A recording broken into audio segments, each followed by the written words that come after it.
গণ অভ্যুত্থানের মুখে স্বৈরাচারী শেখ হাসিনা দেশ ছেড়ে পালিয়ে যাওয়ার ঠিক আগের দিন ২০২৪ সালের ৪ আগস্ট পুলিশের গুলিতে নিহত হন ব্যাটারি চালিত রিকশা চালক জুনায়েদ ভূঁইয়া। আন্দোলনে যোগ দিতে যাওয়ার আগে স্ত্রীকে তিনি বলে গিয়েছিলেন, আমি মারা গেলে আল্লাহ তোমাদের দেখবে।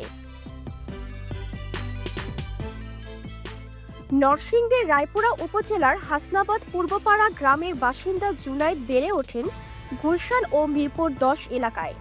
রিকশা চালক হিসেবে তিনি পরিবার পরিচালনা করতেন। স্ত্রী হাফসা আক্তার ২১ বছর ও ৪ বছরের মেয়ে মরিয়মকে নিয়ে মিরপুর ১০ জুটপট্টি জল্লাদখানা এলাকায় ভাড়া বাসায় থাকতেন তিনি। ৪ আগস্ট দুপুরে মিরপুর ১০ নম্বর গোল চত্বরে ছাত্র জনতার সঙ্গে পুলিশের সংঘর্ষ চলছিল। জুনায়েদও সেখানে উপস্থিত ছিলেন। এক পর্যায়ে তার বন্ধুরা সরে যান, কিন্তু জুনায়েদ সেখানে থেকে যান। বেলা ২টার দিকে তার মাথায় পুলিশের গুলিবিদ্ধ হয়।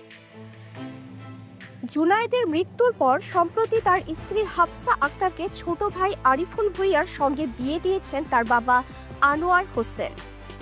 তিনি বলেন, নাতনির মুখের দিকে তাকিয়ে এই সিদ্ধান্ত নিয়েছি। আমার ৩ ছেলে ও ১ মেয়ে ছিল। এক ছেলে আন্দোলনে শহীদ হয়েছে আর একমাত্র মেয়ে করোনায় মারা গেছে। আমার আর কোনো মেয়ে নেই, তাই হাফসাকে মেয়ে মনে করে ছোট ছেলের সঙ্গে বিয়ে দিয়েছি। হাফসা খুব ভালো মেয়ে। আজকের যুগে এমন মেয়ে পাওয়া কঠিন।